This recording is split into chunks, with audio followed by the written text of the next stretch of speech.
we're going to be starting hedge funds. It's a very interesting topic.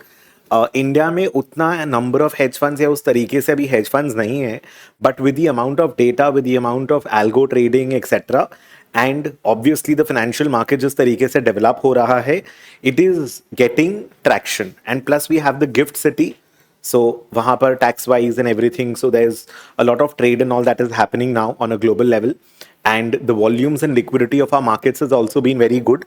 So I feel that hedge fund is going to be doing a lot better as we move forward from an Indian context. Globally, hedge funds have been there for a while, for a very long while, and very large scale hedge funds and all.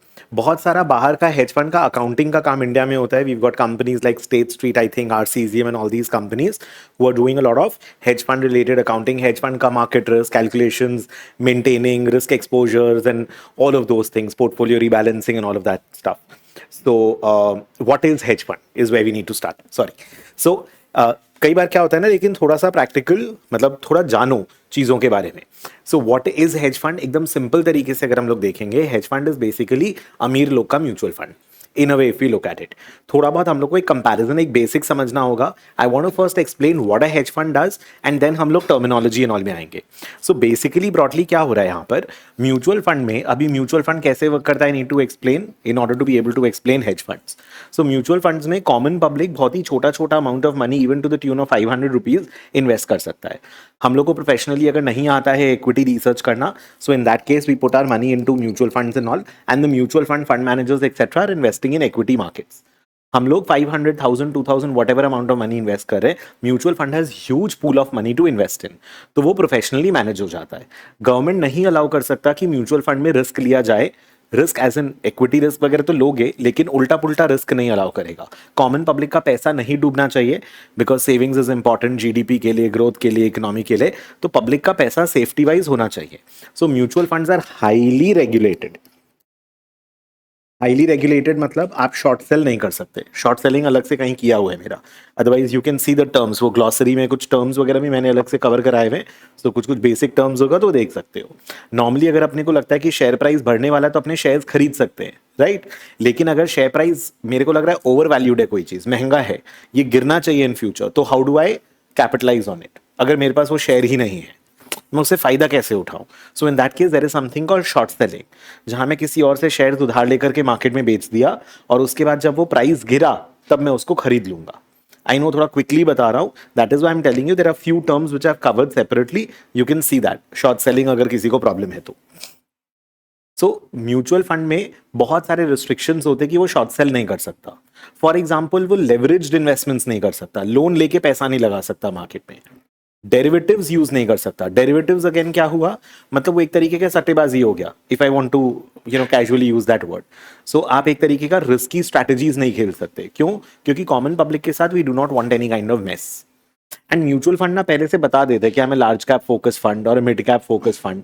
तो mutual fund को पहले से बताना होगा कि उसका strategy कैसे क्या है, एंड उस स्ट्रैटेजी के अकॉर्डिंगली ही खाली म्यूचुअल फंड इन्वेस्ट कर सकता है. So you have a lot of restrictions in terms of what you can do, what you can not do, and you can not take exorbitant level of risk and all. लेकिन say for example, ये तो common public के लिए हो गया. Suppose कुछ sophisticated investors हैं. Sophisticated मतलब you have good amount of income, या फिर you have a good net worth, and I am assuming you have better understanding of finances. क्योंकि अगर आपके पास सेविंग्स या आपके पास पैसा ज़्यादा है, तो पैसा मैनेज करने का भी तो लेसन्स होंगे आपके पास. So we assume that you have more understanding of finances. So उन अक्रेडिटेड या क्वालिफाइड या जो भी वो सब टर्म्स में आ जाएंगे बाद में, इसीलिए मैंने बोला अमीर लोग का mutual fund. So those investors who have that financial acumen, उनको लेकिन ज्यादा रिस्क लेकर के ज्यादा रिटर्न कमाने का मन है, तो वो लोग कहाँ इन्वेस्ट करेंगे? उसके लिए what we have is something called the hedge funds, so that those investors are able to invest in this. अब hedge fund मतलब ज्यादा रिस्क ले सकते हैं. क्यों? ज्यादा रिटर्न कमाने का मन है. वैरायटी ऑफ स्ट्रैटेजी कर सकते हैं. I will come to the characteristics of hedge funds later. I'm just trying to explain very broadly what a hedge fund is. Right. So ज्यादा रिस्क ले सकते हैं, ज्यादा रिटर्न कमा सकते हैं. हाँ, लेकिन म्यूचुअल फंड का टीवी पे ऐड देख सकते हो, सचिन तेंदुलकर आके बोल देगा कि म्यूचुअल फंड सही है, लेकिन हेज फंड का ऐड नहीं देख सकते. You are not allowed to advertise hedge funds, because common public बेवकूफ नहीं बनना चाहिए, right. So we have to make sure कि पब्लिक बेवकूफ नहीं बने. सो उसके कारण उनको एडवर्टाइज नहीं करने देंगे. ओनली क्वालिफाइड इन्वेस्टर्स को अलाउ करेंगे इन्वेस्ट करने का. अभी और भी एक कुछ रेगुलेशन आया था, ये I think private equity venture capital के लिए रेगुलेशन आया कि आपका नेटवर्थ या आपका इनकम एक एक लेवल के ऊपर होना पड़ेगा, only then they will allow you to invest in venture capital, otherwise not. क्योंकि शार्क टैंक देखिए अगर लोग बेवकूफ बन रहे हैं तो government's responsibility to spread financial awareness, it is very important, and there's a lot of incorrect information given by the influencers who do not study or who do not have an expertise in finance. That's the reason why it becomes very important कि ये सारा measures government भी लेते रहे। कभी कभी आपको लगेगा कि गवर्नमेंट का measure गलत है या too restrictive है, like सेबी का compliances are too much, but क्या पता जरूरत भी है। So again, there's different perspectives people can have, because also you have to see how our economy has been doing, and scams अब होते हैं तो उसके लिए बहुत सारा कुछ करना पड़ता है। Anyways coming back to it, so hedge funds में दी रिच पीपल और the qualified investors can invest. Hedge fund को एडवर्टाइज करने नहीं देंगे, हाँ, लेकिन वो फंड में अगेन, और वो फंड में ऐसा नहीं कि 500 रुपी इन्वेस्ट कर सकते हो, may be the minimum investment size is gonna be 1 crore rupees, right. So it could have, you could have that level की इतना तो मिनिमम एक इन्वेस्टमेंट करना ही पड़ेगा। तो ऐसे ही आपके इन्वेस्टर्स छट जाएंगे बहुत ज्यादा, जो लोग नहीं इन्वेस्ट कर सकते। And hedge fund will have variety of strategies में तुम कर सकते हो। तुमको उतना गवर्नमेंट का रूल नहीं फॉलो करना है, तुमको इतना डिस्क्लोजर विस्क्लोजर नहीं देना है, तुम रिस्क लो, तुम खेलो, रिटर्न आएगा आएगा, नहीं आएगा तो उसका पैसा डूबेगा, and they have the capability of taking risk. So that is hedge fund. अब hedge fund word, hedge word से कुछ लेना देना टेक्निकली है नहीं हेज फंड का। So it is not like you are investing in a fund which is hedged. Hedged हम लोग डेरिवेटिव्स में यूज करते हैं। हेज मतलब एक तरीके का रिस्क रिमूव किया हुआ इन्वेस्टमेंट। तो हेज कर रहे हो, आप अपना रिस्क को कम कर रहे हो, आप अपने रिस्क को हेज कर रहे हो। लाइक इंश्योरेंस खरीद के हम लोग अपना मोर्टेलिटी रिस्क को हेज करते हैं कि मेरे को कुछ हुआ तो मेरे फैमिली को कौन देखेगा। So I am hedging my mortality risk. Mortality मतलब हम लोग सब मॉर्टल्स हैं, मर जाएंगे। सो उस रिस्क को हेज करने के लिए हम लोग इंश्योरेंस लेते हैं। सो डेरिवेटिव्स यूज होता है हेजिंग के लिए। So derivatives is another full fledged topic we get into, right. So hedge funds का वो हेजिंग वाला ऑब्जेक्टिव नहीं है। हेज का नाम क्यों पड़ा वो भी मैं थोड़ा सा बता दूंगा बाद में, but there are variety of strategies in hedge funds that you can do. So I want to discuss the hedge fund का variety and strategies first, because then you will know what a hedge fund does. तब उसका structure और return और characteristics में आएंगे तो better समझ में आएगा। पहले ये तो देखिए कि hedge fund करता क्या है। बोलो, are you understanding broadly what is a hedge fund? You can't advertise, you can do whatever strategies you want. तुम बिंदास risk लेकर के खेलो। That is the idea. Now, what are the different categories of hedge funds over here? So, when we are looking at hedge fund strategies, there is a huge variety. एक बार पूरा पढ़ना मत शुरू करो, एक एक करके एक एक strategy हम लोग को देखना है. We don't need to get into the execution of each strategy. We need to understand कि हर एक strategy में होता क्या है. That is what we are going to be focusing on. And वो जो characteristics अभी मैंने बताया था ना, I'll do it properly in detail later. I just wanted you to get an overview of hedge fund. Revise भी हो जाएगा उससे. Okay, we've got somebody over Mehak is working in accounting and reporting for hedge fund. Interesting. Good. All right. So, हाँ. So when we are looking at strategies को broadly हम लोग categorize कर रहे हैं. पहला equity hedge fund strategies का बात कर रहे हैं. So there are all sorts of strategies, equity hedge fund strategies, opportunistic strategies, relative value. अभी कुछ समझ में नहीं आएगा. एक एक strategy पहले करने दो. So equity hedge fund strategies, obvious सा बात है, नाम से समझ में आ रहा है. We are focusing and we are going to be working on the equity side of strategies. Equity shares को use करके, ठीक है. And हम लोग आगे ये भी discuss करेंगे कि how is hedge fund different from a mutual fund, जो थोड़ा देख लिए हैं. ETF and private equity से कैसे difference है. कभी बार क्या होता है ना कि अगर दो तीन टर्म्स के बीच में कंफ्यूजन हो रहा है ना हम लोग को, तो हमेशा वो दोनों तीनों टर्म्स को साथ में देखने का. लाइक फिक्स्ड इनकम में भी होगा, मतलब 5 टाइप का रिटर्न है. रिटर्न ऑन इक्विटी होगा, एक्सपेक्टेड रिटर्न होगा, रिक्वायर्ड रिटर्न होगा, कॉस्ट ऑफ इक्विटी होगा, रिटर्न ऑन कैपिटल होगा. मतलब तो वो पांचों रिटर्न को एक साथ कराऊंगा बैठ के. सो इसमें भी I will make sure that we are going to discuss hedge fund versus mutual fund versus ETF versus private equity fund. So then when you, जो भी कंफ्यूजिंग टर्म्स है हमेशा साथ में देखो, वो क्लैरिटी लाने के लिए, ठीक है. So we look at the strategy. So equity hedge fund strategies, नाम से समझ में आ रहा है कि इक्विटी में इन्वेस्टमेंट्स कर रहे हैं हम लोग, इक्विटी शेयर्स को यूज करके अलग अलग स्ट्रैटेजी हो रहा है. अभी देखो, हेज फंड स्ट्रैटेजी का ऑपोजिट अगर देखेंगे तो क्या होगा, ट्रेडिशनल स्ट्रैटेजी. अब ट्रेडिशनल स्ट्रैटेजी मतलब क्या, तुम शेयर खरीद लो, तुम डेट वेट खरीद लो, बॉन्ड वॉन्ड खरीद लो, या तो फिक्स्ड इनकम में इन्वेस्ट कर लो, या फिर ऑल्टरनेटिव ये क्या बोलते हैं, इक्विटी में इन्वेस्ट कर लो. Hedge fund में there is going to be difference because as we discussed there are variety and unique strategies we try to use ताकि हम लोग extraordinary return generate कर पाए, जो कि regular investment strategy mutual fund वगैरह जो तुम्हारा एक रिटर्न दे पाएगा वही देगा, लेकिन उसके अलावा भी अपॉर्चुनिटीज मार्केट में होंगे जो म्यूचुअल फंड नहीं कर सकता, क्योंकि म्यूचुअल फंड के ऊपर बहुत रेस्ट्रिक्शंस है, वो डेरिवेटिव नहीं यूज कर सकता, वो लोन नहीं ले सकता, right. So that is what we are doing. So equity को ही यूज करके, और इक्विटी में यहां पर we are generally going to be, अगर कोई का कंफ्यूजन है, we look at listed equity. तो हेज फंड ये नहीं है कि वो प्राइवेट इक्विटी में घुस रहा है, वो तो प्राइवेट इक्विटी स्ट्रैटेजी हुआ. So hedge fund is going to be working with listed equity only. लेकिन एक normal equity, traditional equity strategy से how is this going to be a little different. So equity hedge fund strategies में what happens is, so पहले broadly what happens is equity hedge fund strategy में ना generally you will have a lot of long and short strategies. long and short का मतलब traditional, अच्छा मैं लिख देता हूं, अगर traditional is long only and hedge fund equity is long short. So what do you mean by long short? And उसके बाद में उसके अंदर का strategies देखेंगे. long short strategy मतलब क्या होता है कि you are buying shares and you are also selling shares simultaneously.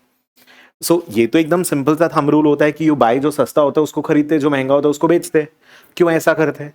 क्योंकि again I am telling you there are lot of topics which are interconnected and I enjoy that part.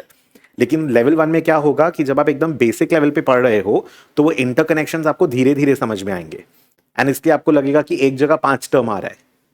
लेकिन equity में we will study market efficiency also. Normally क्या होता है, तुम लोग economics में भी डिमांड सप्लाई पढ़ते हो, तो जो सस्ता अगर होगा तो बहुत ज्यादा लोग खरीदेंगे उसको, उसका प्राइस बढ़ना चाहिए. जो बहुत महंगा होगा, people will generally start selling it and उसका प्राइस गिरना चाहिए. सो लॉन्ग शॉर्ट स्ट्रैटेजी में अंडर वैल्यूड सस्ता सामान को लोग खरीदते हैं, the price should be increasing. मैं अगर यहां पे खरीदूंगा और यहां बेचूंगा तो मेरा फायदा होगा. और ओवर वैल्यूड कोई चीज होगा, कोई चीज अगर महंगा प्राइस पे बिक रहा है, उसको अगर मैं यहां पे बेचूंगा और फिर यहां खरीदूंगा तो डोंट यू थिंक मेरा फायदा होगा? अब तुम बोलोगे यहां पे बेचोगे कैसे, आपके पास तो है ही नहीं.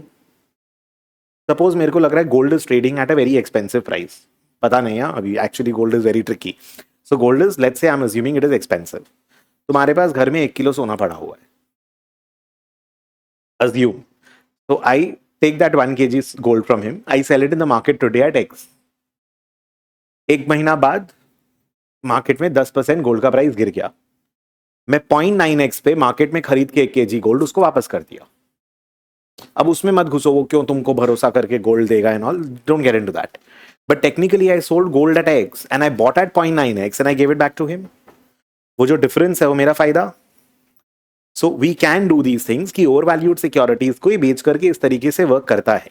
ये एक्चुअल मार्केट्स में भी होता है with equity shares and all. उसके लिए आपको ब्रोकर्स एंड ये लोग लगेंगे जो लोग एनेबल करेंगे इस चीज को. कैसे क्या, we not get into that. So the idea is सस्ता बाई करो, महंगा सेल करो. That is the objective over here. So वो लॉन्ग शॉर्ट स्ट्रैटेजी वैसे वर्क करता है. सो ट्रेडिशनली स्ट्रैटेजीज में अगर इक्विटी का देखेंगे तो जनरली हम लोग शेयर्स खरीदते हैं, शॉर्ट सेलिंग में नहीं जाते. लेकिन अगर हम लोग हेज फंड रिलेटेड स्ट्रैटेजीज देख रहे हैं, with generally going to be looking at a long short kind of strategy. Long short जो सस्ता है उसको बाय एंड शॉर्ट जो महंगा है उसको sell. What is the logic behind it? So why do we do a long short strategy? ये समझना बहुत जरूरी है for hedge fund. Long is obviously going to be undervalued को बाय, एंड जो ओवर वैल्यूड है उसको sell. Now what happens is, long short का ना एक बहुत मेजर फायदा है. Say suppose overall market,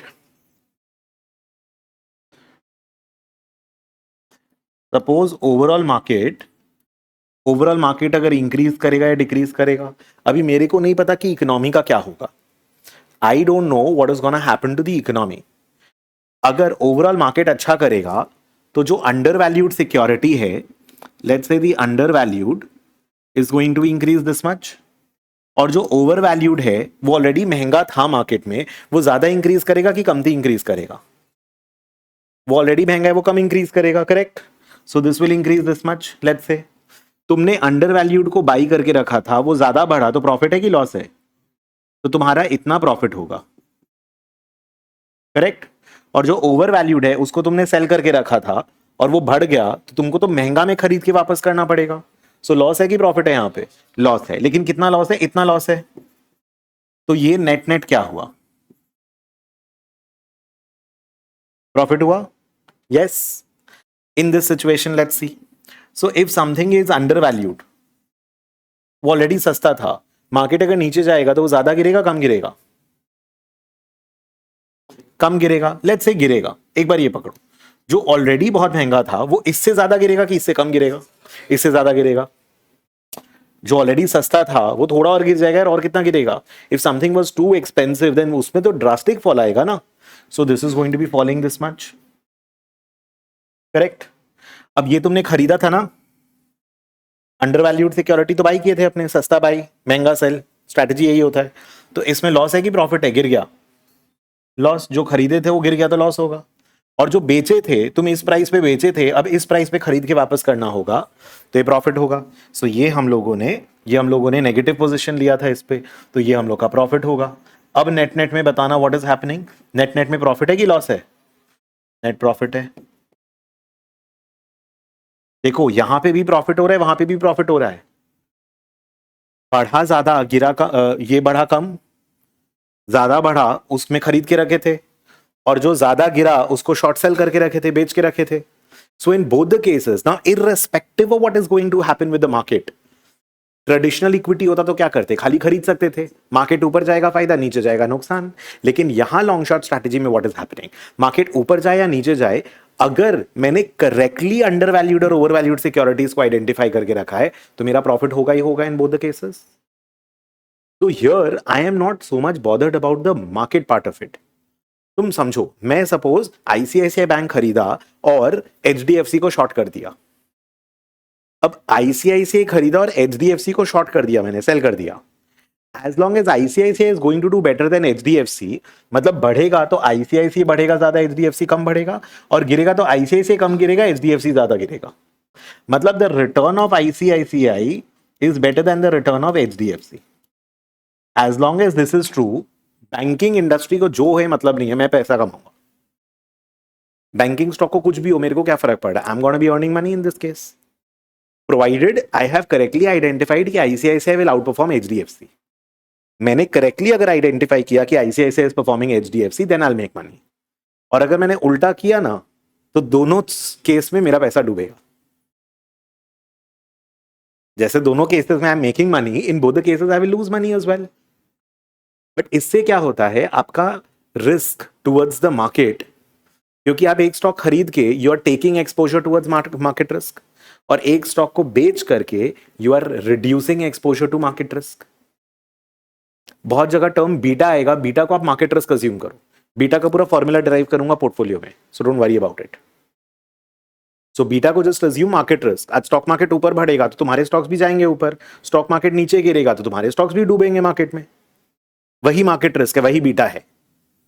beta का पूरा डेरिवेशन करेंगे, don't you worry about it. I give an Excel file also how to calculate beta and all that. ठीक है? Are you understanding the idea? So when we are looking at a long short strategy, the beauty of the strategy is that you are actually reducing the risk. कौन सा risk reduce कर रहे हो? Market का risk. आपके exposure towards banking industry. Let's say अभी RBI कुछ भी करेगा तो बैंकिंग इंडस्ट्री को तो फर्क पड़ेगा, कोई डिसीजन लेगा अगर सेंट्रल बैंक तो. लेकिन मेरा तो एक स्टॉक खरीदा हुआ बैंक का, एक बेचा हुआ भी है. दोनों बढ़ेगा दोनों गिरेगा, लेकिन गिरेगा तो एक दूसरे से ज्यादा गिरेगा, बढ़ेगा तो एक ज्यादा बढ़ेगा, और दोनों सूरत में मेरा फायदा होगा, provided I have identified the undervalued and the overvalued security both together. So इसमें not only are you getting advantage because you identified कि ये सस्ता स्टॉक है, बढ़ेगा, तुमको एक और डबल फायदा हो रहा है कि जो महंगा स्टॉक है वो गिरेगा. तुम डबल तरीके से पैसे कमा सकते हो, and you are able to reduce your risk because you are going for a long short strategy. So traditional equity securities में, स्ट्रैटेजी में, जो हम लोग इक्विटी रिसर्च वाला पार्ट बात करते हैं, हम लोग हमेशा अंडरवैल्यूड सिक्योरिटीज को आइडेंटिफाई करना चाहते हैं एंड उसको खरीदना चाहते हैं. एंड उसमें भी 5700 लिस्टेड स्टॉक्स है प्लस. सब कोई वो घूम फिर करके 500 स्टॉक के पीछे भाग रहा है, बिकॉज बीएससी 500 में 500 है. 100 लार्ज कैप है, फिर 150 मिड कैप है, मतलब साइज ऑफ कंपनी वाइज बोल रहा हूं, और 250 स्मॉल साइज कंपनीज है. बाकी का 5400 स्टॉक पे कोई माथा ही नहीं लगाता है. लगाते हैं मतलब less, as in at least funds and all that. So there is a lot of opportunity, but you have to learn. Anyways, coming to the hedge fund part, I don't want to get into equity right now, but are you understanding the idea कि long short में there's a lot of मतलब risk और identification of securities and managing that, वो exposure कम कर देता है. अब long short में भी वैरायटी ऑफ स्ट्रैटेजीज होता है. तो ट्रेडिशनल में what I was saying was कि it's only a long only strategy where you are identifying undervalued stocks and you are buying it. But when we are looking at hedge fund, we are looking at a long short strategy generally. अब equity hedge fund strategy में long short में भी बहुत तरीका हो सकता है. और इसमें एक और चीज क्या कर सकते हैं पता है? से फॉर एग्जाम्पल मेरे को लग रहा है कि ये 10 स्टॉक्स आर अंडरवैल्यूड. मैंने वो 10 स्टॉक्स खरीद लिया, लेकिन मेरे को नहीं समझ में आ रहा है कि ओवर वैल्यूड कौन सा है, और ओवर वैल्यूड में शायद मेरे को बेट लेने का ही मन नहीं कर रहा है.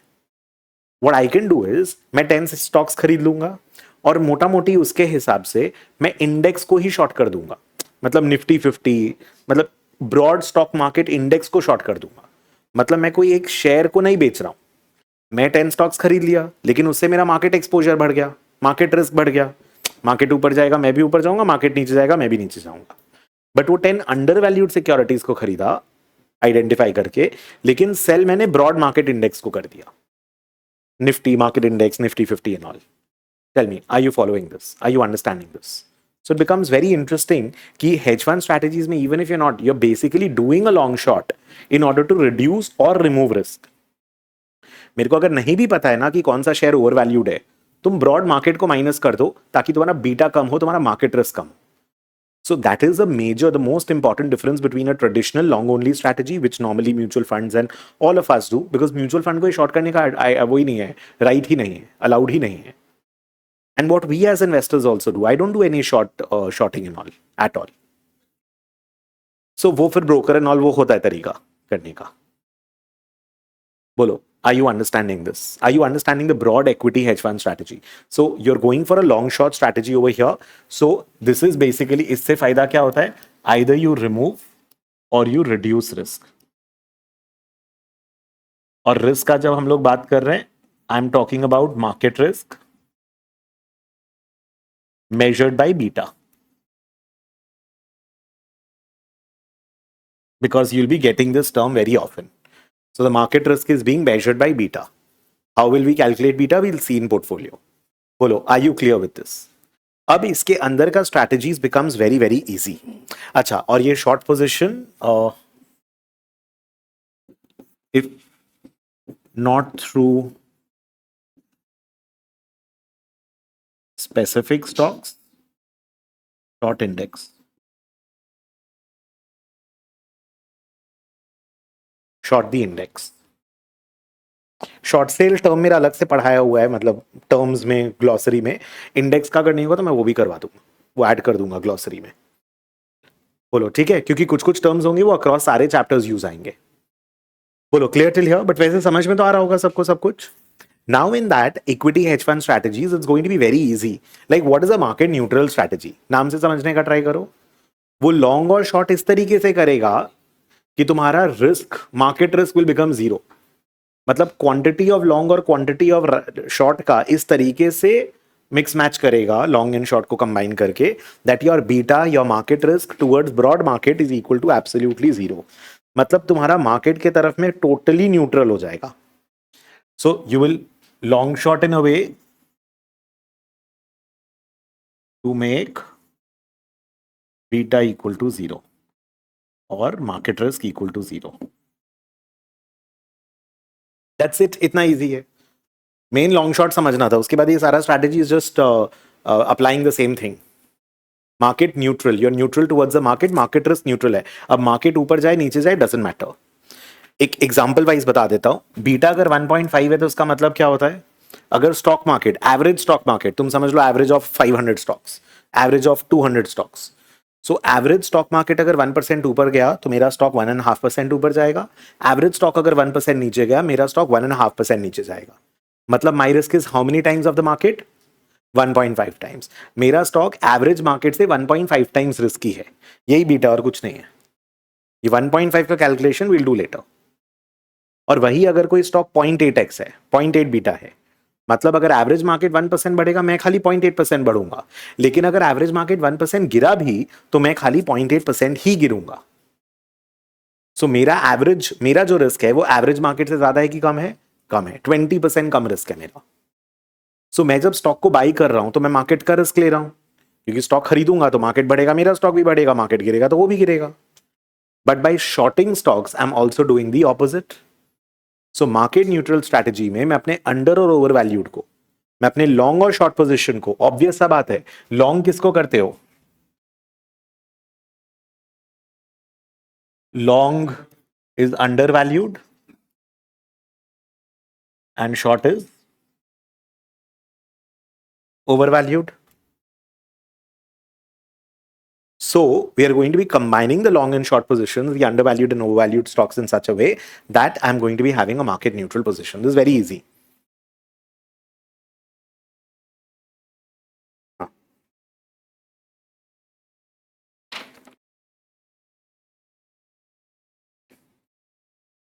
बोलो comfortable. Now fundamental long short में क्या होगा? फंडामेंटल लॉन्ग शॉर्ट, सबसे पहले we need to understand the term fundamental. It is very simple. ये हम लोग इक्विटी में और डिटेल में करते हैं.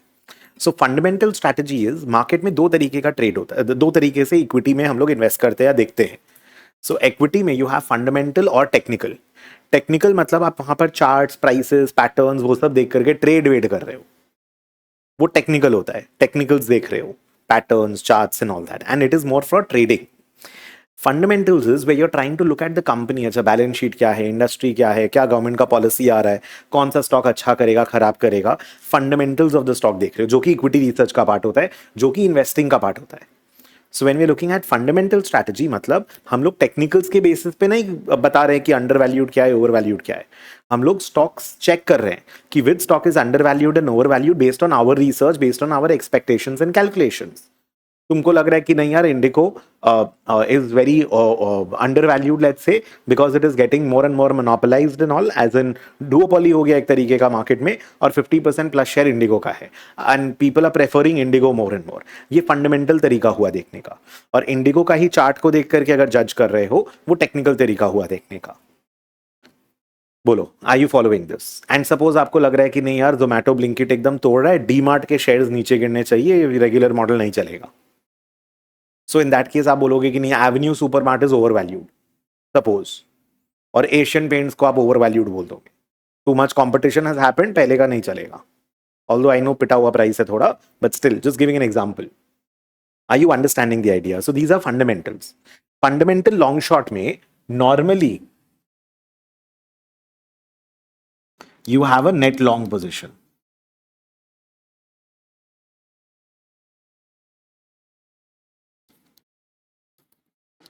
देखो, वो मार्केट न्यूट्रल का तरीका होता है जहां पर आप एक्चुअली पूरा रिस्क को जीरो कर देते हो.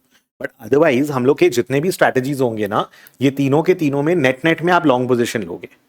मार्केट न्यूट्रल में आपका नेट जीरो पोजीशन करने का ट्राई करते हो आप, that you have an absolutely neutral position towards the market. But other three, there are different ways, but we are going to be net long in on a broad level. Anybody can tell me the rationale behind it कि ऐसा क्यों करते हैं शायद?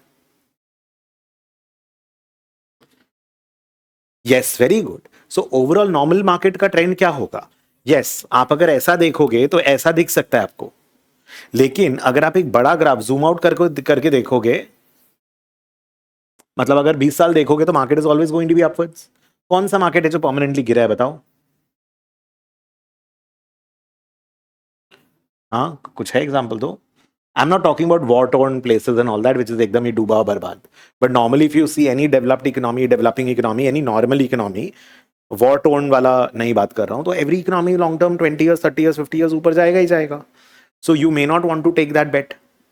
अभी market में क्या होता है ना, ये चीज समझना ही बहुत इंटरेस्टिंग है. There is lot of behavioural aspect you need to learn and practically समझना होगा चीजों को.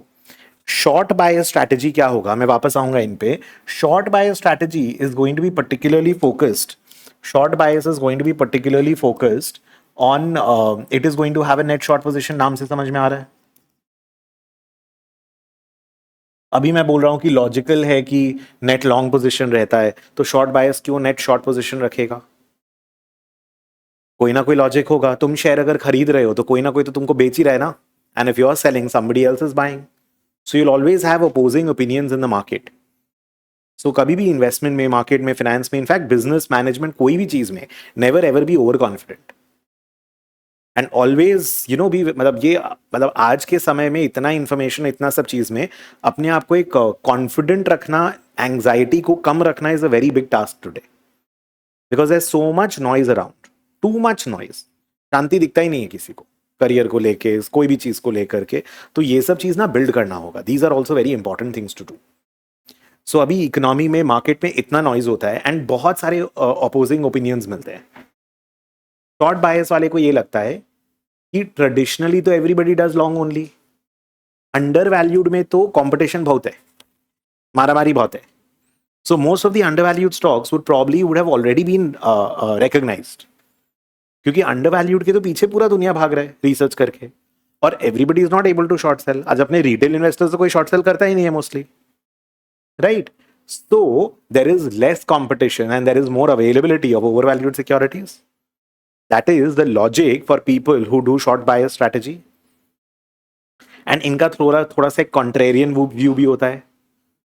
जैसे आज के दिन अगर इंडियन मार्केट में देखूंगा तो मेरे को भी लगेगा शायद ओवर हीटेड है, बट पता नहीं, क्योंकि बहुत पैसा आ रहा है इन terms of AUM into the market, funds में, इन्वेस्टमेंट्स में एंड ऑल, डोमेस्टिक इन्वेस्टर्स का लिक्विडिटी इज हाई, और फॉरेन इन्वेस्टर्स का बहुत पैसा निकला हुआ है। What if they invest someday, that they will roll back and invest more money in the markets? I'm not giving any idea about any trend or anything, because geopolitically we don't know what is happening. So anyways, it's not an investment class today, so but you're understanding the idea कि इनका एक net short position होता है। ये एक तरीके से contrarian view ले रहे हैं, एक तरीके का, they're in a way taking more of a contrarian view, क्योंकि नॉर्मल केसेस में तो मार्केट ऊपर ही जाएगा, तो इनका एक उल्टा व्यू आ रहा है। एंड ऑल्सो शॉर्ट बायस में they can look at flawed business strategies और समथिंग। फॉर एग्जाम्पल, एक छोटा सा एग्जाम्पल देता हूँ, ड्रीम फोक्स करके कंपनी है। Now these people were running all the airport में जो लाउंजेस होते हैं, अडानी आके मार दिया इन लोग का। So if somebody was able to figure out कि ये स्ट्रैटेजी गड़बड़ है, they could have acted before. So कहाँ पे आपको लग रहा है कि there is a flawed strategy and उस बिजनेस को शॉर्ट करना है हम लोग को? सो आपका बिजनेस मॉडल, आपका मतलब strategy, hedge fund strategy, your equity strategy is on negative side of stocks, so that is your short buyer strategy. बोलो, आर यू फॉलोइंग दिस? सो अलग अलग पर्सपेक्टिव हो सकता है मार्केट में। So then you have your fundamental value and fundamental growth. ये दोनों ना फंडामेंटल लॉन्ग शॉर्ट जैसा ही है, फंडामेंटल लॉन्ग शॉर्ट टाइप का ही है। फंडामेंटल लॉन्ग शॉर्ट में अभी लॉन्ग आप क्या कर रहे थे? Under valued. और शॉर्ट आप क्या कर रहे थे? Over valued. इसमें खाली इतना है, सो फंडामेंटल, अच्छा इसको ही मैं करके देता हूं। नॉर्मल लॉन्ग शॉर्ट था, इसमें बाई अंडर वैल्यूड था और सेल ओवर वैल्यूड था, करेक्ट? ये फंडामेंटल लॉन्ग शॉर्ट का था। वैल्यू और ग्रोथ में ना बहुत सिंपल सा चीज है, फंडामेंटल वैल्यू, छोड़ो, I don't have space. Fundamental value में व्हाट विल डू ना, हाई ग्रोथ को बाई करेंगे। यही लिखता हूं एक्चुअली, सॉरी, जस्ट थोड़ा जगह का प्रॉब्लम हो गया है। फंडामेंटल ग्रोथ में I will do high growth buy, और low growth sell. If I feel Swiggy, Zomato is going to be growing at a faster rate, I'm going to be buying those companies, tech aligned and all. And जो traditional type से model कर रहा है और मेरे को लग रहा है कि asset heavy business नहीं चलेगा, I will be selling that. OYO room भी आई थिंक लिस्ट हो गया कि नहीं, आई don't know, I don't remember, I was reading last, वो लिस्ट होने का है and all. So OYO room suppose I will buy, and India hotel या जो एसेट हैवी तुम्हारा होटल का मॉडल है उसको मैं सेल कर दिया suppose, because I feel this is a high growth strategy and this is a low growth strategy. So same long shot है, फंडामेंटल्स के बेसिस पे है, but what fundamental? Growth based fundamental. और हाई फंडामेंटल वैल्यू स्ट्रैटेजी में क्या करेंगे? मेरे हिसाब से जो चीपली अवेलेबल है, वो ग्रोथ उसका हाई है, लो है, हाइपर है, नहीं है, मेरे को नहीं पता। I am talking about valuation, बहुत ये बहुत सस्ता लग रहा है stock, price earning ratio, price book ratio, ये सब इक्विटी में भी learn how to calculate all this. So if I feel that the valuation of the company is cheap, so low value company obviously buy low value and sell high value company. High value मतलब वो value वैसा value नहीं, मतलब valuation wise, pricing wise, जो आपको लग रहा है कि ये सस्ता में बिक रहा है, ये महंगा में बिक रहा है, based on your valuations and all that you have done. और fundamental long short could be based, मतलब वो खाली growth या value stocks के हिसाब से नहीं देख रहा है, that could be on variety of factors. So ये दोनों एक तरीके से fundamental long short का part हो गया. You're not looking at just the growth basis, you're not looking at just the valuation basis, you could be looking at a variety and a pool of factors. That is the difference. I think that is what you were asking.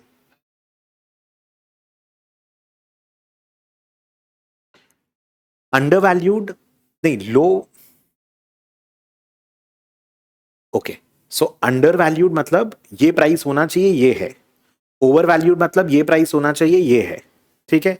High growth आपको लग रहा है कि ये price होना चाहिए, growth और भी ज्यादा देगा तो शायद भाग जाएगा, और ये कम ग्रोथ देगा तो ये एवरेज टाइप रहेगा, नीचे गिरेगा. एवरेज भी रहेगा तो शॉर्ट सेलिंग में इट इज गुड, क्योंकि एवरेज भी रहेगा तो मेरा रिस्क तो कम हो ही रहा है बिकॉज आई एम शॉर्टिंग. और when you looking at value stocks में ना, नॉर्मली हम लोग खाली प्राइस बुक, प्राइस अर्निंग ये सब देखते हैं, प्राइस बुक वगैरह देखते हैं कि ये चीपली अवेलेबल है. सो से फॉर एग्जाम्पल तुम्हारा एक रियल एस्टेट, एक फ्लैट है, वो कोई ना कोई रीजन से बहुत सस्ता में मिल रहा है. Flat is not great, locality is not great, but वो चीप में अवेलेबल है. तुम सपोज कोई कपड़ा खरीदने गया मार्केट में, सेल में यू सॉ कि तो बहुत ही डिस्काउंट, मतलब you did not like the cloth so much, but you felt that यार 300 metres of steel and you end up buying. वो वैल्यू स्टॉक्स में हम लोग उसका बात कर रहे हैं कि I may not be very incline towards कि स्टॉक बहुत अच्छा है, but for this price it is very good. That is what we are saying. So वो पर्सपेक्टिव होता है आपका वैल्यू स्टॉक्स में. मतलब I don't like the cloth और whatever I am trying to, the T shirt और whatever I am buying, but for that price it is very very good. And up you end up buying at times. होता होगा ऐसा, right? That is what we are saying. बोलो, comfortable with your equity hedge fund strategies? Good till here? हाँ हाँ, obviously तुम्हारा तो जो भी शेयर प्राइस होगा उसी पे हेज फंड बाई सेल करेगा ना. वो अलग अलग तरीका होता है. You could use derivatives, you could use short selling, there are multiple ways. So you could use derivatives also for short selling, because hedge fund के लिए that is allowed. Traditional mutual funds and all में that is not allowed. Sandeep, you understood the difference between value and growth now? Japan sideways since many years, ठीक है, but आप 50 year horizon देखो, ऐसे तो बीच में 20 साल नीचे भी गिरा था. Sandeep, any problem?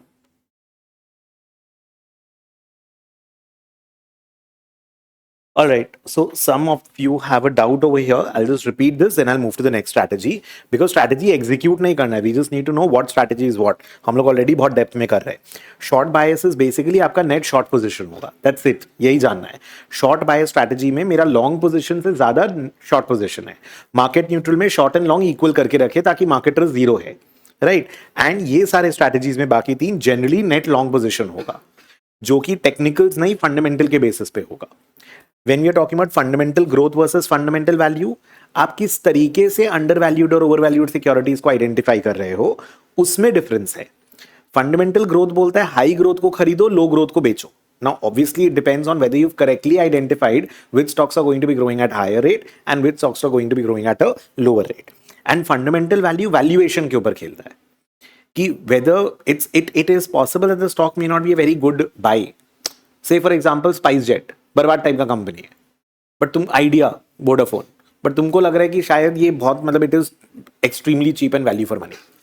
सो उस तरीके का स्टॉक में अंडर वैल्यूड खरीदना और ओवर वैल्यूड बेचने वाला काम कर रहे हैं. So the way you look at it, the parameter जिसके बेसिस पे आप अंडर और ओवर वैल्यूड को आइडेंटिफाई कर रहे हो, और बाकी ग्रोथ एंड वैल्यू का डिटेल में कि what are growth stocks, what are value stocks and all, वो सारा इक्विटी में करेंगे हम लोग डिटेल में, इक्विटी सब्जेक्ट में. ठीक है, alright. Next, when we're moving, let's cover the event-driven strategies first. So मैं अपने ऑर्डर के हिसाब से जा रहा हूँ. So when we're looking at event-driven strategies, it's very interesting. नाम से समझो event, तो कोई ना कोई एक इवेंट के बेसिस पे डिसाइड होगा. वो इवेंट अगर होने वाला है उसके बेसिस पे we are going to be trading. And again यहाँ पे भी वो लॉन्ग शॉर्ट टाइप का ही गेम चलेगा. But the long short is not based on valuation or something. It is going to be based on when there is an event happening. For example, one of the very easy ones is going to be your merger arbitrage. Merger arbitrage अगर होगा तो उस समय, arbitrage word अलग होता है. Arbitrage is basically riskless profit, जो derivatives में सीखते हैं हम लोग, तो उसमें मत जाओ अभी. जस्ट अंडरस्टैंड कि मर्जर वाला केस में what are we going to do. समझेंगे पूरा स्ट्रैटेजी अभी, ठीक है. So say for example, if I am looking at a merger arbitrage strategy, अब मर्जर में क्या होता है, there is an acquiring company, acquirer बोलते हैं उसको, and there is a target company जिसको अक्वायर किया जा रहा है. So there is a company which is the buying company or there is a company which is getting acquired, getting bought. Normal cases में क्या होता है, मर्जर का अनाउंसमेंट होता है, हल्ला होता है कि हाँ ये वाला कंपनी शायद इसको अक्वायर कर लेगा, इसको टेक ओवर कर लेगा. ठीक है. Acquirer normally ends up over paying the target company, क्योंकि अक्वायर को हर बड़ी एक्सपैंड करने का, ग्रो करने का. एंड कोई भी, सपोज तुम्हारा खुद का बिजनेस है, तुम्हारा खुद का तुम्हारा घर है, until unless somebody is really overpaying, you will not sell it. तुम्हारा घर का जो भी प्राइस होगा उस पे तुम नहीं बेचेगा. कोई आकर के बोलेगा ये मार्केट वैल्यू है, मेरे को सेल कर दो, विल यू सेल? नो. तुम बोलेगा I am staying over here. तुम्हारा चलता हुआ धंधा, चलता हुआ business, I you gonna sell? You are not gonna sell. You like why would I sell? I don't need to. until unless somebody is really paying a premium or overpaying you. Correct? So normally target को ज्यादा पैसा मिलेगा than what it deserves or than what it is currently priced. और acquiring company है वो overpay करेगा. So normally क्या होता है ना, मर्जर का जब हल्ला होता है, अक्वायरर का generally price decreases and target का price is going to be increasing. अब अगर मर्जर का अभी गारंटी नहीं है कि मर्जर होगा कि नहीं. इफ मर्जर हैपेंस, अभी तो मर्जर का हल्ला हुआ है, ओनली मर्जर अनाउंस्ड. ठीक है. सो वो एंटिसिपेशन में कि मर्जर होगा, अक्वायर का जनरली थोड़ा प्राइस गिर जाता है, टारगेट का प्राइस थोड़ा इंक्रीज हो जाता है. अच्छा, इसको एक बार इग्नोर करो. If the merger is successful, target company will get a high price, it should increase. And if the merger is successful, the acquiring company is going to be falling down in price. अब तुम बोलेगा कि जब price ही गिरने वाला है तो कोई खरीदेगा क्यों दूसरा कंपनी को? You are thinking that. So normally what happens is, but you want to grow faster ना. आज आप क्यों लोन लेकर के, स्ट्रेस लेकर के काम बढ़ाते हो? Because you want to grow faster. In the first year और टू में भी तुम्हारा कैश फ्लोज खराब होगा, तुमको इतना पैसा देना पड़ रहा है, तो वो 1-2 साल का प्रॉब्लम होगा. But then you will have more monopolistic kind of a position in the market. फिर इंटीग्रेशन होगा, टाइम लगता है, पूरा का पूरा कंपनी बड़ा सारा अब्जॉर्ब करोगे अपने आप में, वो बेनिफिट्स आना शुरू होगा in a couple of years. Then you will increase like anything when it is all sorted, when you start getting the benefit and all. So normally this is how it works. इसको छोड़ो. So normally अगर merger होगा तो merger के बाद ऐसा होना चाहिए. मर्जर अनाउंसमेंट पे नाउ व्हाट हैपेंस इज कि अक्वायरर, मर्जर अगर होता है तो थोड़ा गिर जाता है, कि अगर मर्जर हुआ तब तो ज्यादा गिरेगा, और टारगेट थोड़ा बढ़ जाता है. So if merger takes place then this is the case. And if merger cancelled, अगर मर्जर हुआ तब तो ऐसा होना चाहिए, तो थोड़ा गिर गया है, थोड़ा और गिरेगा आफ्टर द मर्जर हैपेंस, और ये थोड़ा बढ़ गया है तो और ज्यादा बढ़ेगा आफ्टर द मर्जर हैपेंस. और अगर अनाउंसमेंट हुआ, अनाउंसमेंट डज नॉट मीन कि मर्जर हो रहा है, you are evaluating the merger, government approval लगता है, एक्सेट्रा एक्सेट्रा, उसके बाद में merger takes place, share holders को अग्री करना पड़ता है, एक्सेट्रा एक्सेट्रा, पूरा प्रोसेस होगा. लेकिन अगर मर्जर कैंसिल हुआ तो ये डोंट यू थिंक अपने पहले वाले प्राइस पे चला जाएगा. सो ये जो थोड़ा सा गिरा था, don't you think it is going to be थोड़ा सा बढ़ेगा, और ये जो थोड़ा सा बढ़ा था, डोंट यू थिंक ये थोड़ा सा गिर जाएगा. Now what happens is, in a merger arbitrage strategy, what am I going to do?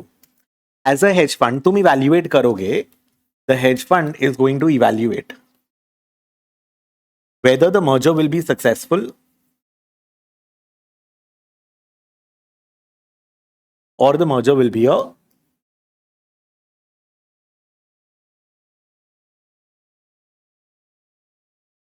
failure. If the merger is successful, what is going to happen? ये खरीदना चाहिए, बेचना चाहिए. मर्जर सक्सेसफुल होगा, अक्वायरर गिरेगा, बेचो, टारगेट बढ़ेगा, खरीदो. और अगर तुम्हारे हिसाब से मर्जर फेलियर होने वाला है, या तो तुम कुछ मत करो, don't get into the trade, और अदरवाइज तुमको अक्वायरर को खरीदना चाहिए एंड टारगेट को बेचना चाहिए.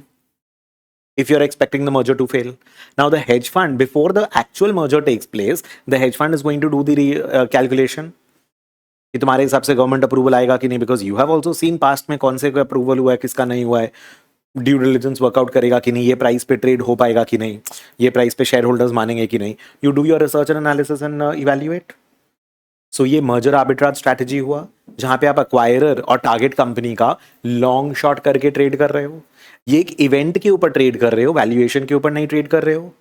There is an event that whether the merger will take place or not, based on the outcome of the event and your assessment of the outcome of the event, कि event होगा कि नहीं, उसके basis पे you're going to be taking a position. बोलो, are you following this?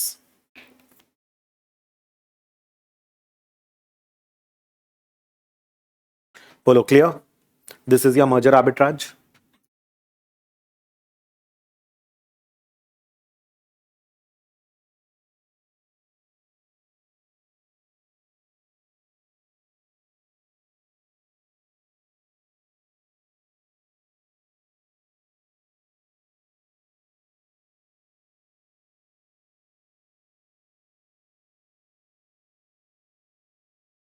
अब ये कोई गारंटीड रिटर्न तो है नहीं कि गवर्नमेंट का बॉन्ड में पैसा डाल दिया और रिटर्न आएगा ही आएगा.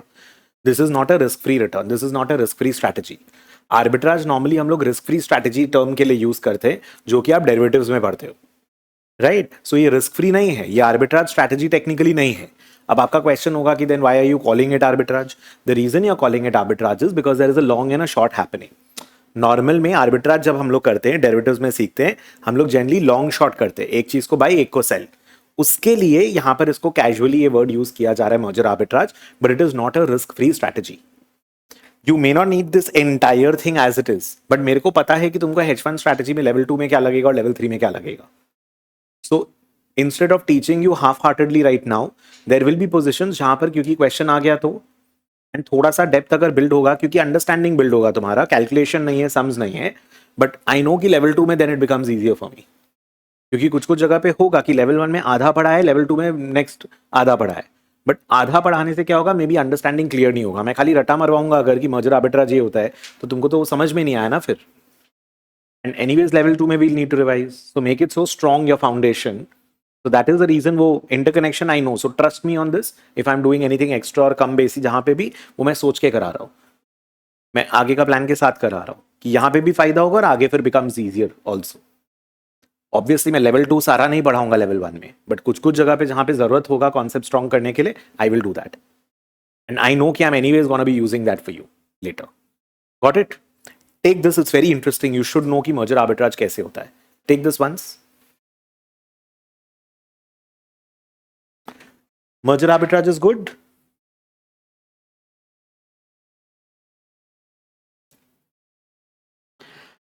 So बाकी सारा easy है, उतना डिटेल में every strategy will not be needed. So after merger arbitrage we are looking at companies जहां पर distressed restructuring वगैरह वाले companies में भी we might be able to invest. Now please understand the difference. Distressed या restructuring मतलब, as I gave you the example, idea में अगर कोई इन्वेस्ट कर रहा है, स्पाइस जेट में कर रहा है, डूबावा एयरलाइन है, उसमें if you are investing, but what will be the difference according to you? in a private equity भी तो ये सब कंपनीज में इन्वेस्ट करता है at times. प्राइवेट इक्विटी का भी डिस्ट्रेस्ड सिक्योरिटीज का स्ट्रैटेजी होता है, जहां पर you are investing in very very financially distressed company. Hedge fund भी कर रहा है. So what is the difference between the two जब दोनों वही कर रहे हैं? सो पहला चीज, P fund is investing in distress, तो प्राइवेट इक्विटी में क्लासिफाई होगा. हेज फंड अगर इन्वेस्ट कर रहा है तो वो हेज फंड में क्लासिफाई होगा. That is one. Second is, the private equity might get more involve, कि वो कंपनी को रिफर्बिश करवाए, पोजिशन ले, उसको बोले कि नहीं तुम ऐसे इसको बेचो अपने आप को, तुम ऐसे रिस्ट्रक्चर करो, वो इन्वॉल्व होते हैं. वहां पर एक लॉन्गर कमिटमेंट होता है, लॉन्गर टाइम फ्रेम के लिए इन्वेस्ट होता है. यहां पर you are just trying to take advantage of the situation, you don't get very actively involve. Yes, correct Dharmik. The hedge fund is not going to be able to, is not looking at mainly taking control of the firm. So यहाँ पर आप वो price वो एक उसके ऊपर कमाने का ट्राई कर रहे हो. So you are trying to take advantage of the situation कि मेरा यहाँ पर प्राइसिंग कम है, मेरे को मिलेगा एक दो साल में, मतलब whatever shorter time frame में, rather I am going to be able to exit at a better valuation. I am not looking at getting involve, doing the management और समथिंग, और trying to refurbish the company and get it out. मतलब मैं उंगली नहीं करूंगा company में. So that is your distress investing और restructuring. So अगर कोई डिस्ट्रेस्ड इवेंट हुआ, बैंक्रप्सी में चला गया कंपनी, एनसीएलटी में चला गया, जो अपने इंडिया में अपना लॉज के हिसाब से, if the company is into a bankruptcy mode, so उस केस में when you are catering to it, when you are investing into it, that is your distressed और स्ट्रक्चरिंग. यहां पर यू डोंट टेक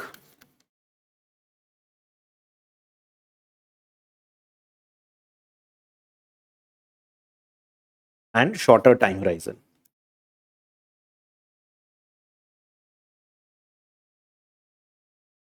ये पता होना चाहिए, क्योंकि आपको कंफ्यूजन होगा कि ये तो दोनों में आ रहा है. So how is it different? The next one is an activist share holding. So activist share holder, activist ये वाला चीज कॉर्पोरेट गवर्नेंस में भी हम लोग पढ़ते हैं. So what do you mean by share holder? तो ठीक है, मेरे पास शेयर्स है तो मैं शेयर होल्डर हो गया. Now hedge fund, because they are going to be having a huge amount of capital, बहुत बड़ा कैपिटल के साथ ये लोग इन्वेस्ट करते हैं. Because of that I might be able to take a more controlling position, या फिर एक बड़ा चंक ऑफ शेयर्स ले सकता हूं मैं कंपनी में. अगर मैं बड़ा चंक ऑफ शेयर्स लूंगा so I will be able to influence voting.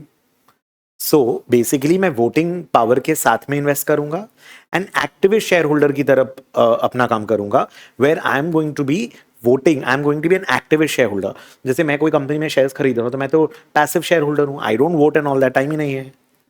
But active share holders वो होते हैं जो those who want to influence the decision of the company. I know इसमें भी तुम बोलेगा कि पी से क्या डिफरेंस हुआ, फिर I come to it. So first of all you investing in a public company, not a private company. पहला. दूसरा आ रहा हूं. सो एक्टिविस्ट शेयर होल्डर में क्या होता है ना कभी कभी कि प्रमोटर अड़ गया है. प्रमोटर बोलता है हम तो यही करेगा, and at times what may be good for may be the company और मे बी उसको लेगेसी प्रोटेक्ट करना है अपना एक्सेट्रा. लेकिन तुमको लग रहा है कि यार मेरे को तो वैल्यूएशन चाहिए, you don't have any affinity to the company. So तुम बोलता है कि नहीं इस कंपनी को तो बेच देना बेटर है, इसको टुकड़ा टुकड़ा करके बेच देना चाहिए. और प्रमोटर को लगेगा कि नहीं यार हम अपना या ब्रांड नेम बेच दो. प्रमोटर को लगेगा कि नहीं यार I will not be able to do this, मतलब I want the brand name और my family name to be in the company. So these kind of situations also do happen. So over here, activist shareholder में then you'll take a position where you have enough voting power. Maybe बाकी shareholder को भी तुम influence करके कि ये vote करके company का वैल्यू डबल करो, अपना पैसा बनाओ और निकलो. So that is activist shareholder approach. So ये भी अगर कोई इवेंट हो रहा है where there is an opportunity for the company and कि ये टेक ओवर हो सकता है या acquire हो सकता है या कुछ इसको बेच देना चाहिए या कुछ. So in those cases hedge funds might go for a activist shareholder approach also. अब इसमें प्राइवेट इक्विटी से also the difference is again we are looking at a very short term approach. कोई एक दो चीज पे आप वोट वगैरह करके अपना करो, पैसा बनाओ, निकलो. Private equity generally are looking at being involve with the company for a 4 to 7 8 year period horizon. Hedge fund is not having that kind of time frame at all. And दूसरा you are not dealing with a private company, you are dealing with listed space over here. बोलो, are you understanding the difference? Are you understanding what is an activist share holder? Activist नाम से समझ में आ रहा है way you want to influence the decision of the company जिससे value creation हो. बोलो, आर यू गेटिंग इट? कई बार होता है कि नहीं यार री इन्वेस्ट मत कर, तुम बांट दो. For example ITC. अभी अगर कोई मतलब I know it's too huge a company for a hedge fund to come into it, and अभी we have ITC and ITC hotel, but उसके 5 साल पहले से पीपल वर लाइक कि तुम बांटो इस कंपनी को 3 पार्ट 4 पार्ट में तोड़ो, because tobacco is giving you lot of cash flow but बाकी सब is not giving you that cash flow. And people wanted that value creation. So what if N activist share holder enters that time कि नहीं मैं vote करूंगा और 3 को तोड़ेंगे और value of the stock is going to jump up and I will get out of it. Possible. So that is your activist shareholder. Special situations वगैरह again it is a very broad term. जहाँ पर any kind of a thing, say for example आपको कोई division को cell of करना है, कोई company को स्प्लिट करना है, कोई कंपनी को रीस्ट्रक्चर करना है, मतलब any kind of a thing, कोई एसेट को बेच देना है. For example you come in to Air India and तुम एयर इंडिया के बहुत सारे अच्छे अच्छे ऑफिस हैं थाउजेंड्स ऑफ करोड़ में बेच दो. सो यू आर लाइक कि नहीं ये वाला 10 बिजनेस बंद करके लोन पे ऑफ करके इसको जीरो डेट करके फिर इसको वापस से सेल कर दो, वैल्यू ऑफ स्टॉक बढ़ जाएगा. So any kind of special situation, selling of division, acquiring something, merger वगैरह सब कुछ उसमें if you want to get involve that is your special situation. कोई एक स्पेशल इवेंट है उसमें you want to get involve and you see there can be a quick value created as an quick पैसा to be made. बोलो, comfortable till here? Restructuring होता है जहां पर आपका suppose a simple example could be suppose मैंने मेरे पास एक जन का 100 करोड़ का लोन है, मैं वो लोन को कन्वर्ट करके इक्विटी कर दिया. So restructuring of the company, capital वगैरह को. बोलो, comfortable till here?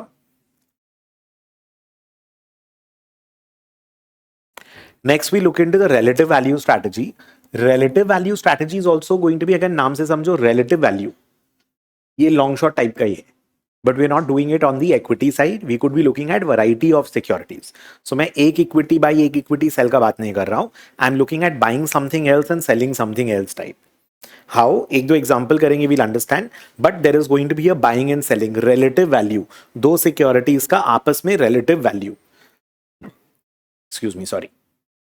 So when we are looking at, say for example, convertible arbitrage fixed income securities. तो कन्वर्टेबल आर्बिट्राज सिक्योरिटी में कैसे हुआ? अभी एक कंपनी का there is something called a convertible bond. Convertible bond क्या होता है? सो आपके पास कंपनी के शेयर्स हैं, suppose I have 1000 shares of the company, ठीक है.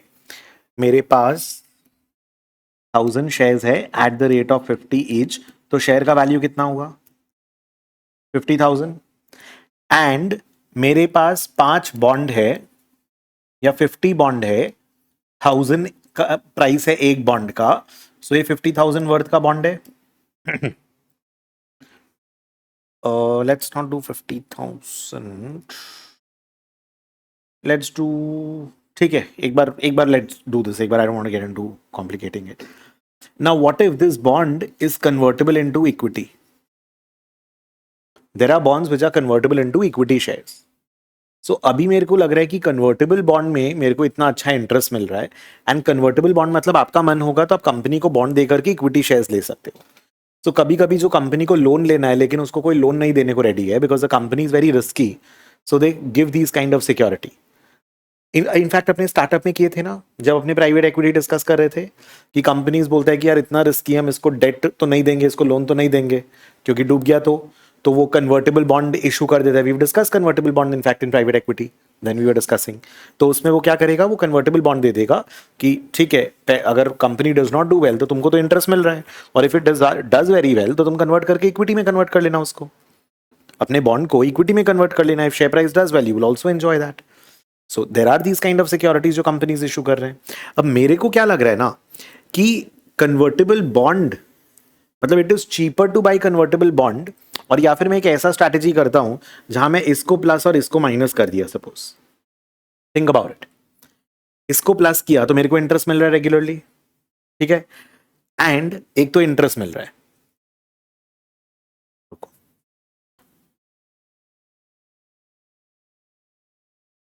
ये भी करना पड़ेगा।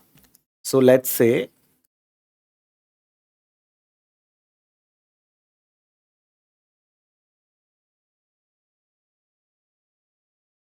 This very interesting. तुम लोग थक गया लग रहा है सबका शक्ल देख के, इतना समय थक गया इसके वजह से नहीं। So convertible fix income arbitrage strategy में what we are trying to do is, तुम समझो कंपनी का बैलेंस शीट है, कन्वर्टेबल बॉन्ड तो किया हुआ है हम लोग का, कंपनी का एसेट है 100, इक्विटी है लेट्स से 30, एंड डेट है उसका 70, ठीक है। कंपनी के पास 100 का एसेट है, 70 का लोन लेके रखा है, तो ओनर का वैल्यू 30 हुआ, ठीक है। मैं क्या कर रहा हूं, I am going to be buying convertible bond buy and equity sell. Now what will happen, अगर कंपनी डूब जाता है तो क्योंकि मेरे पास कन्वर्टेबल बॉन्ड है, थिंक अबाउट इट प्लीज, ध्यान दो, थोड़ा कॉन्सेंट्रेट करो।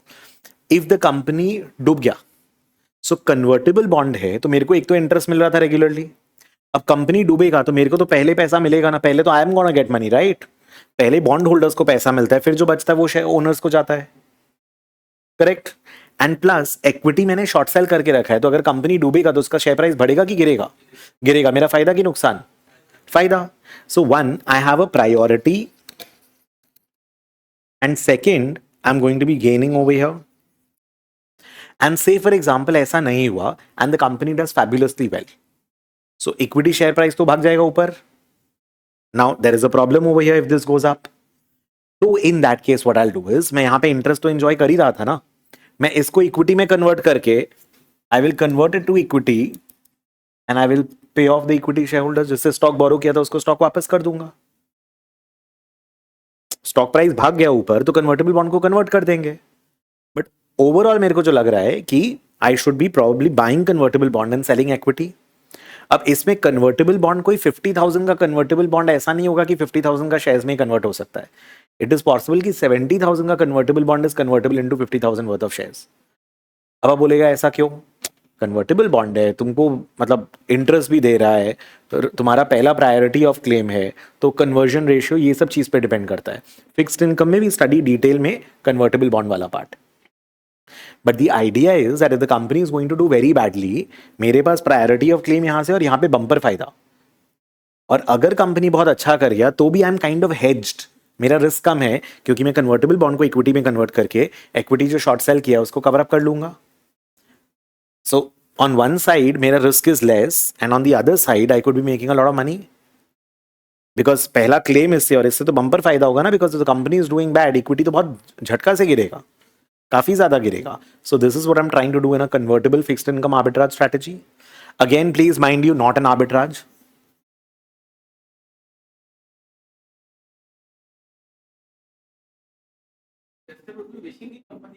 Yes, in this case the investor would be wishing कि कंपनी गिरे, लेकिन उतना ही गिरे जिससे मेरा कन्वर्टेबल बॉन्ड का तो पैसा वसूल हो जाए और इक्विटी बर्बाद हो जाए.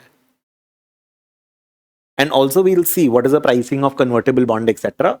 कन्वर्टेबल बॉन्ड मतलब एक तरीके से बॉन्ड और उसके अंदर इक्विटी का ऑप्शन है. you'll learn all these terms. ये सारा टर्म्स और डिटेल में आएगा आगे, बट ब्रॉड आइडिया समझ में आया. We need to understand the broad strategy here. बोलो, are you comfortable? So price discrepancy between convertible bond and equity को we are trying to capitalize over here. So we are trying to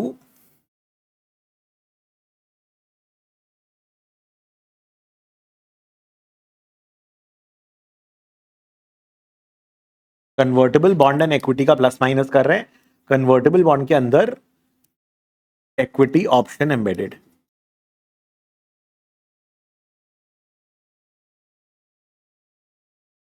ये खाली learn करने का convertible bond अलग से होगा. And I would still suggest, मतलब मेरा इच्छा रहेगा कि ये लेके रखो कि कन्वर्टेबल बॉन्ड स्ट्रैटेजी भी कैसे वर्क किया. इससे नहीं समझ में आएगा, रुको, I will write it properly.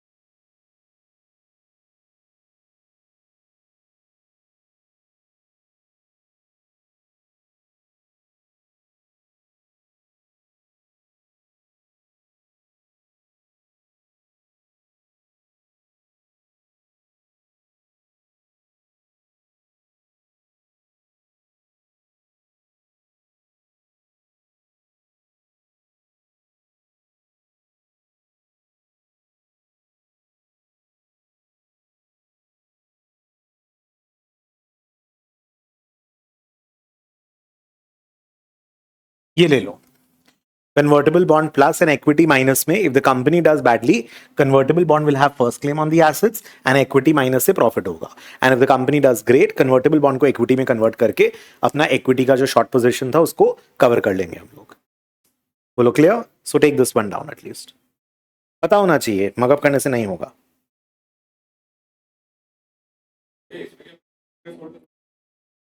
Done? Taken this down? All right. Now, when we're looking at specific, there will be other fixed income securities also, asset-backed securities, mortgage-backed security, etc. ये सब बाद में पढ़ते हैं और इसमें डिटेल में नहीं जाना है. इसमें all we need to understand there are variety of fixed income securities. उसमें आप प्लस माइनस कर सकते हो. एग्जाम्पल दे देता हूं एक दो. So say suppose you have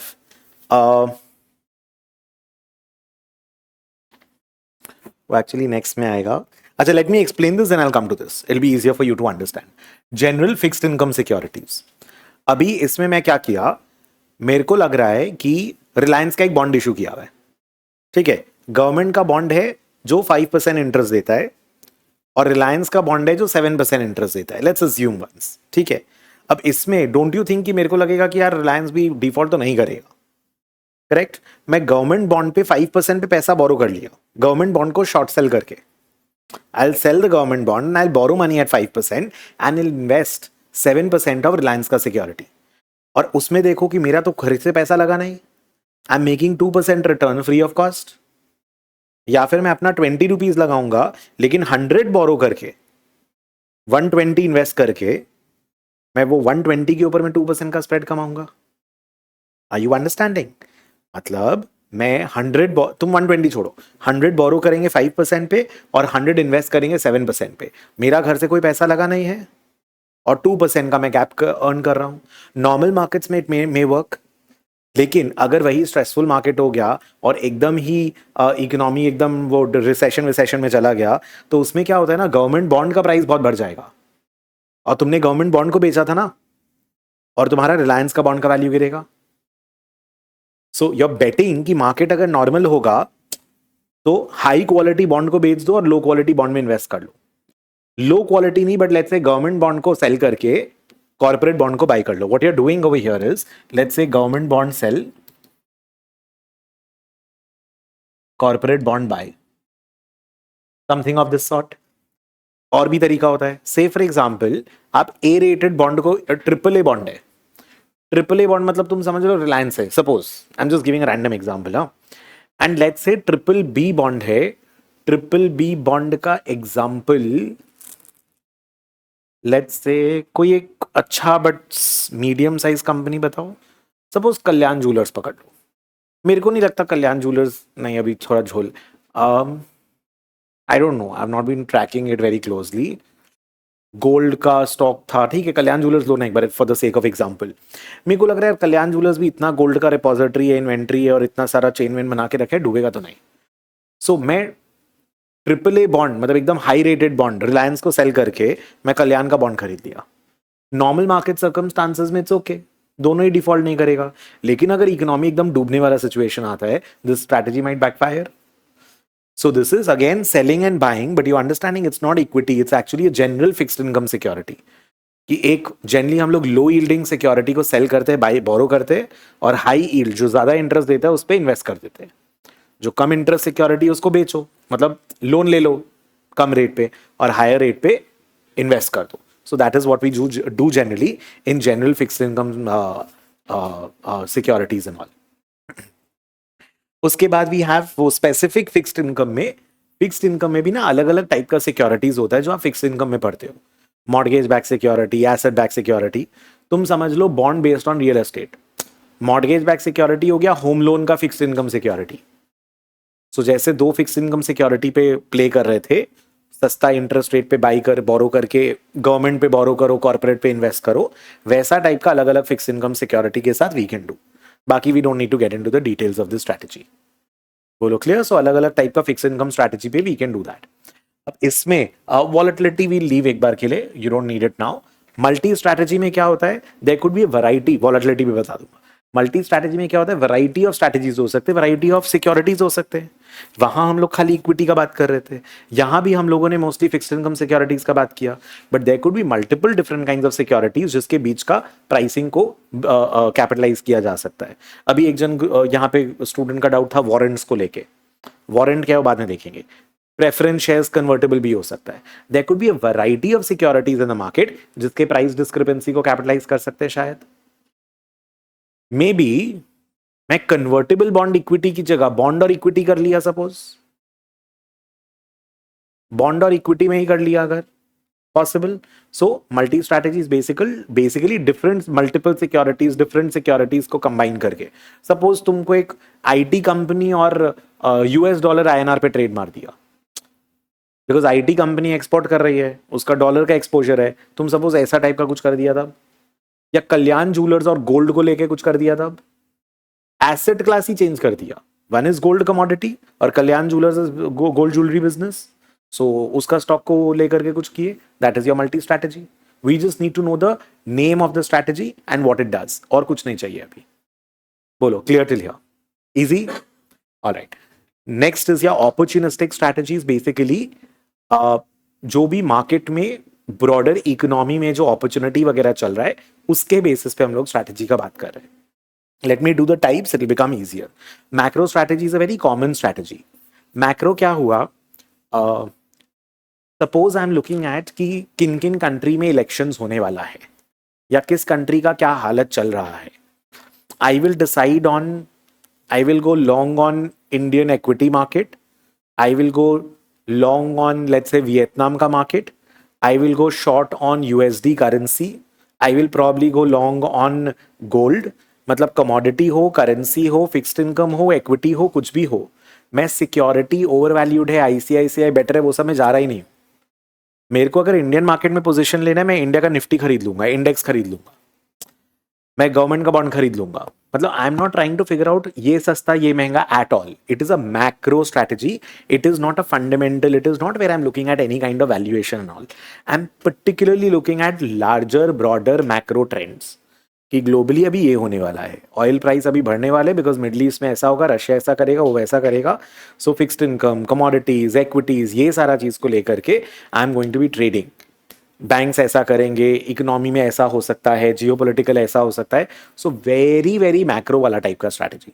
so you are not betting on a particular security, you are betting on Indian market, Indian fixed income, gold.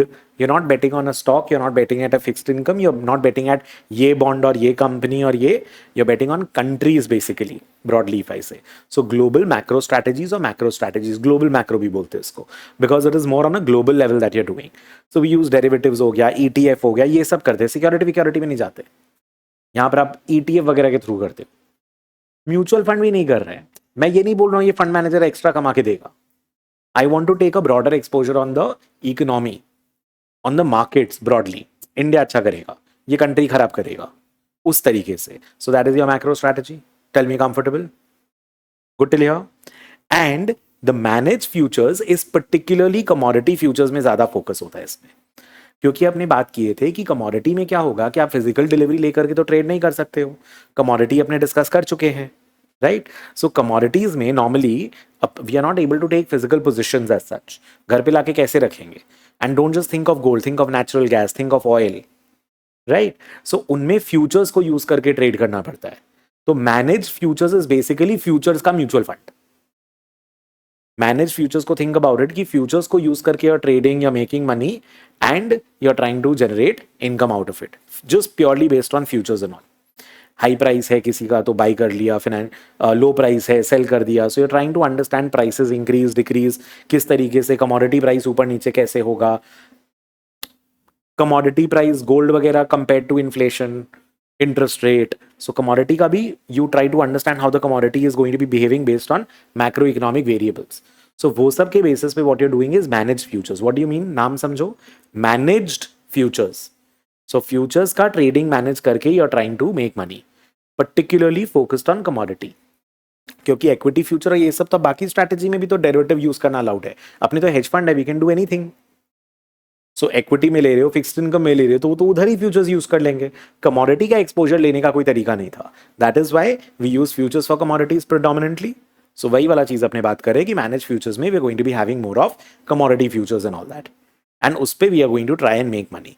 अभी स्ट्रैटेजी एग्जीक्यूट करने का भी कुछ नहीं है. Now think about it and tell me. अभी हम लोगों ने सारा स्ट्रैटेजी देख लिया है. Manage futures is more of commodity and macro is more of global.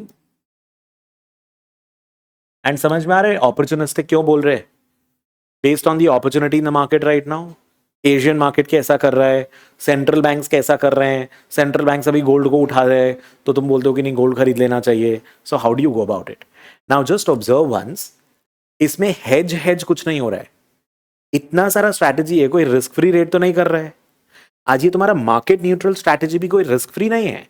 क्यों? क्योंकि मार्केट न्यूट्रल में what is happening, what if तुमने अंडर वैल्यूड और ओवर वैल्यूड को उल्टा आइडेंटिफाई किया, डूब गया पैसा. So you can't say that these are risk free strategies. Hedge word is probably coming from the fact that there is a lot of long short kind of a thing we are doing. मतलब हम लोग अपना specific बेट ले रहे हैं कि ये बढ़ना चाहिए गिरना चाहिए, लेकिन हम लोग लॉन्ग और शॉर्ट करके रिस्क को कम करने का ट्राई कर रहे हैं. The risk is more around the identification. Risk is more about identifying what is undervalued and overvalued, or the relative valuation, or the event how it is going to be. There is the risk part. But market wise हम लोग बहुत ज्यादा risk वैसा नहीं ले रहे, इसीलिए उसका नाम हेज फंड बोल रहे हैं. बट हेज वाला कोई बात है नहीं. So we're not looking at riskless strategies. And if you see global macro strategy is more of a long only type of strategy, right? It's not short. And variety of strategies है, आप देख रहे हो. You have commodity, you've got equity, you've got fixed income, you've got activist shareholder, you've got anything and everything under the sun. There is too much variety of strategy in hedge fund. So इसीलिए पहले before we get into more depth of hedge fund, we need to understand broadly hedge fund करता क्या है. बोलो, clear? Interesting? And each hedge fund strategy could be very different from the other. It is very different from the other, mostly if you see. बोलो, clear till here? Sure, 100%? ये पूरा hedge funds का strategies वापस बाद में भी लगेगा. So इसको समझना is important. ठीक है? So in global macro, you can simultaneously have a position on currency, on equity, on fixed income, on different asset classes of different countries also at the same time. Yes. या it's not कि global macro खाली equity करना है, खाली fix income. आप India का equity में plus लेकर के करेंसी भी माइनस कर सकते हो सेम टाइम पर, अगर आपको लग रहा है कि वैसा कुछ मिक्स होने वाला है. बोलो, क्लियर? इंटरेस्टिंग.